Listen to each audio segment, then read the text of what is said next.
Assalamualaikum warahmatullahi wabarakatuh. Yang terhormat Ibu Fitri Ella Fauzia, SEMSI, selaku dosen akuntansi keuangan lanjutan 2 dan teman-teman kelas yang saya banggakan. Pertama-tama kita panjatkan puji syukur kepada Allah Subhanahu wa taala atas rahmat berupa kesehatan sehingga kita bisa berkumpul di sini. Tak lupa juga sholawat serta salam semoga tetap tercurahkan kepada junjungan kita Nabi Agung Muhammad Shallallahu alaihi wasallam yang kita tunggu-tunggu syafaatnya di yaumul akhir. Pada hari ini, kami dari kelompok 1 akan mempresentasikan hasil diskusi kelompok kami. Perkenalkan, saya Poppy Handayani sebagai moderator dan anggota kelompok saya yaitu Fendi Nur Alamsyah, Lisa Indah Laili Ismawati, Ainun Nadifa, Suli Setiawati, dan Aisyah Rustini Wulan. Susunan acara yang akan kami lakukan diantaranya pembukaan, penyampaian materi, sesi tanya-jawab, dan juga penutup. Memasuki acara yang pertama adalah pembukaan. Marilah kita buka diskusi pada pagi hari ini dengan mengucapkan basmalah bersama-sama. Bismillahirrahmanirrahim. Selanjutnya adalah penyampaian materi yang akan disampaikan oleh Fendi selaku pemateri 1. Waktu dan tempat kami persilahkan. Terima kasih kepada moderator. Saya akan menjelaskan materi yang pertama, yaitu karakteristik entitas persekutuan. Persekutuan adalah bentuk kerjasama antara dua orang atau lebih untuk melakukan usaha bersama. Orang yang menjalankannya disebut sekutu. Persekutuan dapat dibentuk dengan hanya melakukan perjanjian secara lisan di antara dua orang atau lebih. Tetapi dalam praktiknya, setiap persekutuan memiliki perjanjian secara tertulis untuk menjalankan bisnisnya.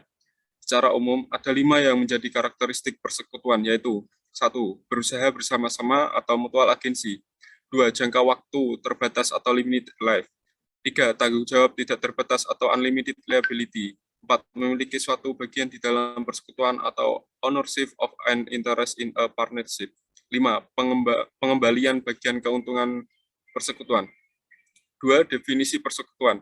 Pada KUH Perbab 8 bagian 1 pasal 1618 menyatakan bahwa persekutuan adalah perjanjian antara dua pihak atau lebih yang setuju untuk menginvestasikan sesuatu ke dalam usaha dan laba yang diperolehnya dibagi antara mereka. Definisi ini dapat dibagi menjadi 3 faktor terpisah, yaitu pertama, gabungan dua usaha atau lebih.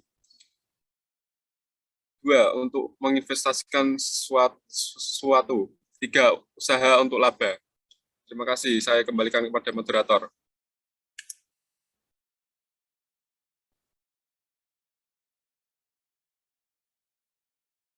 Terima kasih. Materi selanjutnya akan disampaikan oleh Lisa. Waktu dan tempat kami persilahkan.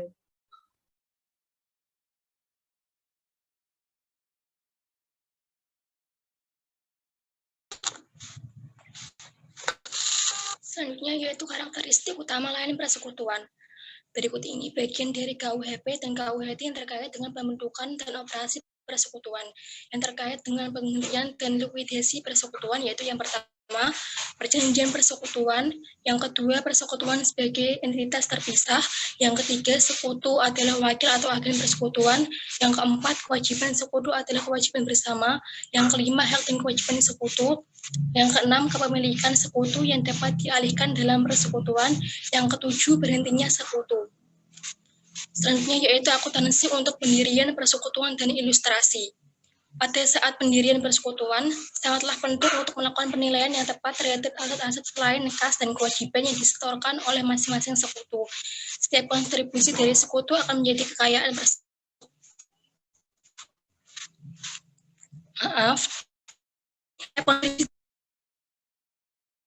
secara bersama. Persekutuan harus dapat memisahkan secara jelas antara kontribusi modal dan pinjaman yang diberikan oleh sekutu kepada persekutuan. Perjanjian pinjaman haruslah memiliki bukti tertulis atau dokumen lain yang secara legal dapat membuktikan bahwa terdapat pinjaman dari salah satu sekutu kepada persekutuan. Juga sangat penting memisahkan aset berwujud yang dimiliki oleh persekutuan dan aset tertentu yang dimiliki oleh individu sekutu tapi digunakan oleh persekutuan. Pencatatan akuntansi atas aset berwujud atas persekutuan harus dijaga. Berikut adalah ilustrasi akuntansi pendirian persekutuan. Aldi, perusahaan perseorangan, telah mengembangkan beberapa perangkat lunak untuk berbagai jenis komputer. Berikut adalah satu dari akun Aldi pada tanggal 31 Desember 2000 sekian. Pas 3 juta, kewajiban 10 juta, persediaan 7 juta, modal 15 juta, 20 juta, juta, total aset 25 juta, kewajiban dan modal 25 juta. Aldi membutuhkan bantuan teknis dari pihak lain untuk meningkatkan penjualan dan menawarkan ke PT Bayu yang tertarik pada usahanya untuk bergabung. Aldi dan Bayu setuju untuk membentuk persekutuan. Usaha Aldi diaudit dan aset bersihnya dinilai utang. Hasil audit dan penilaian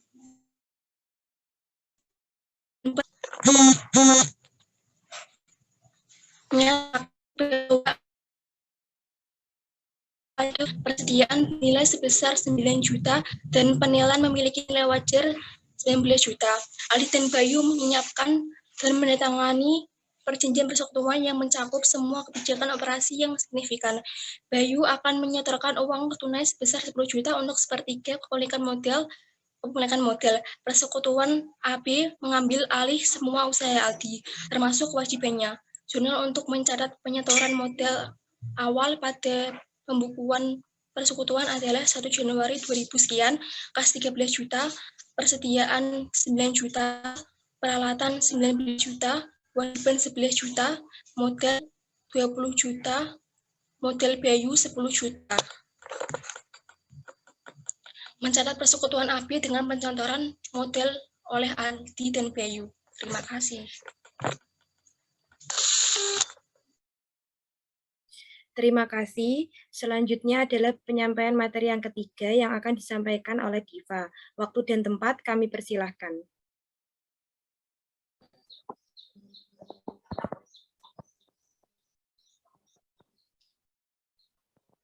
Akuntansi untuk operasi persekutuan. Sebuah persekutuan menyediakan jasa atau menjual produk untuk mencari keuntungan. Transaksi tersebut dicatat dalam jurnal dan buku besarnya. Sebagian besar persekutuan menggunakan akuntansi akrual dan prinsip akuntansi yang berlaku umum dalam pembukuannya, karena prinsip akuntansi yang berlaku umum menghasilkan pengukuran laba yang lebih baik dibandingkan metode akuntansi alternatif, seperti basis kas ataupun bisnis kas yang dimodifikasi. Laporan keuangan persekutuan disusun untuk kepentingan sekutu dan terkadang kreditor. Yang pertama, akun sekutu. Persekutuan bisa memiliki beberapa akun untuk masing-masing sekutu dalam pencatatan akuntansinya.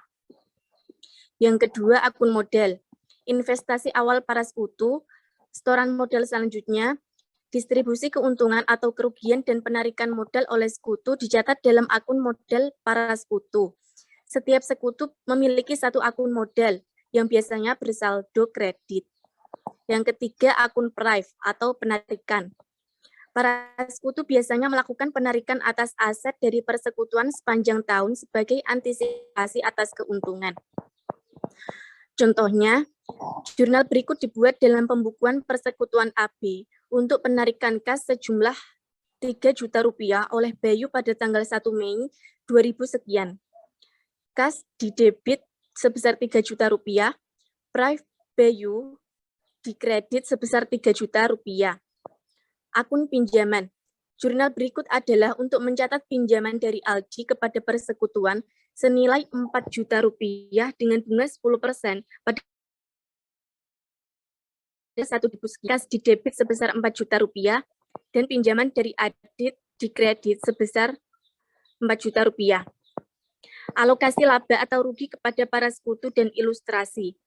Laba atau rugi dialokasikan kepada para sekutu pada tiap akhir periode sesuai dengan perjanjian dalam persekutuan.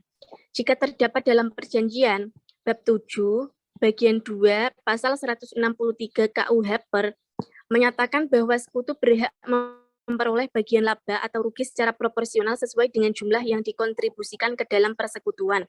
Secara tidak langsung, semua persekutuan memiliki perjanjian alokasi laba atau rugi. Perjanjian tersebut harus diikuti secara benar, dan jika ada yang tidak jelas, maka akuntan harus memastikan bahwa semua sekutu setuju atas distribusi laba atau rugi. Banyak permasalahan dan perdebatan di kemudian hari yang dapat dihindari dengan menentukan secara hati-hati atas pembagian laba atau rugi. Dapat beragam rencana distribusi laba atau rugi, profit distribution plans di dunia usaha. Beberapa persekutuan memiliki rencana distribusi sederhana, sedangkan yang lain bersifat kompleks. Menjadi tanggung jawab akuntan untuk mendistribusikan laba atau rugi berdasarkan perjanjian persekutuan, terlepas seberapa sederhana atau kompleks perjanjian tersebut.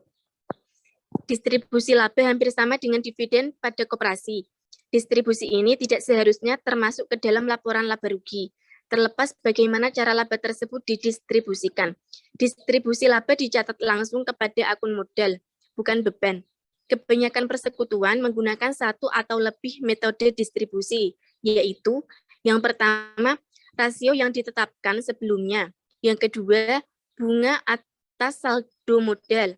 Yang ketiga, gaji kepada sekutu. Yang keempat, bonus kepada sekutu. Ilustrasi laba atau rugi kepada para sekutu. Selama tahun 2000 sekian, persekutuan AP memperoleh pendapatan sebesar 45 juta dan beban sebesar 35 juta, sehingga menghasilkan laba sebesar 10 juta pada tahun tersebut. Aldi masih memiliki saldo modal sebesar 20 juta selama tahun berjalan, tetapi investasi modal Bayu selama tahun berjalan berubah-ubah. Nilai debit sebesar 3 juta rupiah dan 1 juta rupiah dicatat dalam akun penarikan Bayu, sedangkan tambahan investasi dikredit ke dalam akun modalnya. Terima kasih. Selanjutnya adalah penyampaian materi yang keempat. Akan disampaikan oleh Wulan, waktu dan tempat kami persilahkan. Baik, terima kasih. Selanjutnya yaitu alokasi laba dengan dasar bertahap. Perjanjian persekutuan bisa memuat kombinasi dari beberapa prosedur alokasi yang akan digunakan untuk distribusi laba. Misalnya perjanjian laba atau rugi persekutuan AP yang menyatakan alokasi dengan metode berikut. 1. Bunga 15% dari rata-rata tertimbang saldo modal. 2. Gaji sebesar 2 juta untuk Aldi dan sebesar 5 juta untuk Bayu. 3. Bonus 10% akan dibayarkan kepada Bayu jika laba persekutuan melebihi 5 juta sebelum dikurangi bonus, gaji, dan bunga atas saldo modal. 4.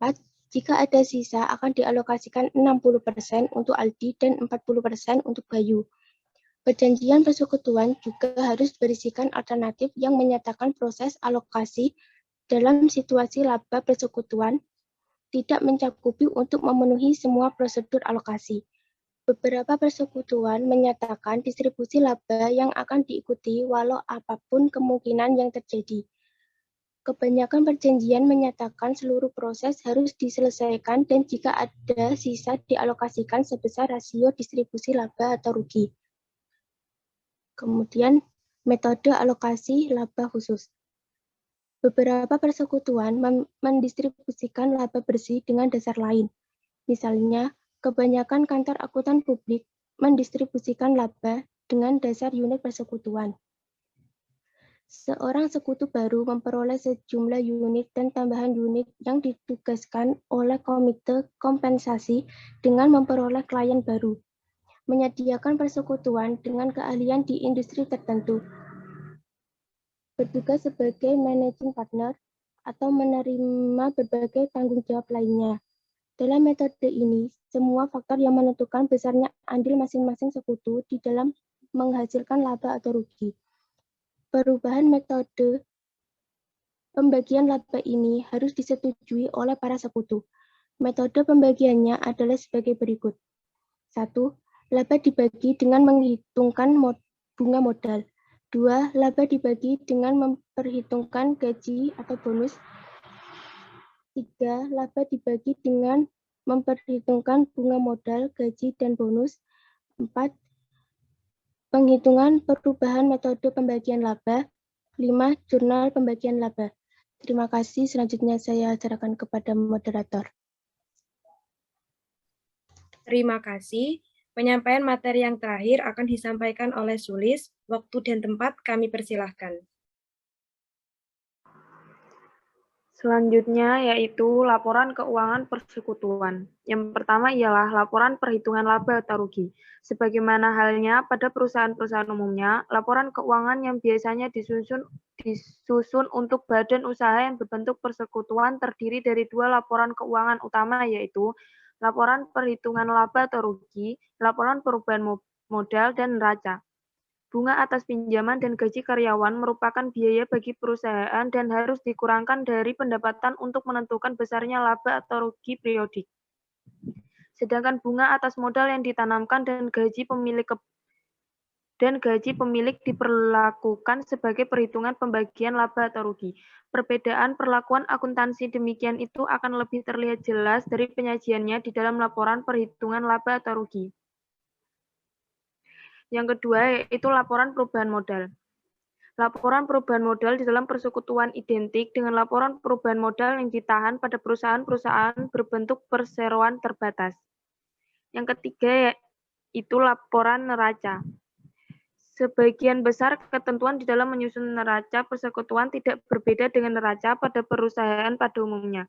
Perbedaannya terletak pada penyajian pada sisi pasifa di dalam neraca persekutuan menggunakan dasar konsep pemilik dengan menonjolkan hal pemilikan tiap-tiap anggota melalui rekening modalnya secara terpisah.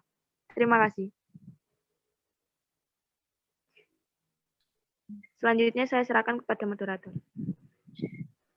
Terima kasih, kami telah selesai menyampaikan materinya. Selanjutnya adalah sesi tanya-jawab yang akan kami lanjutkan dalam WA Group.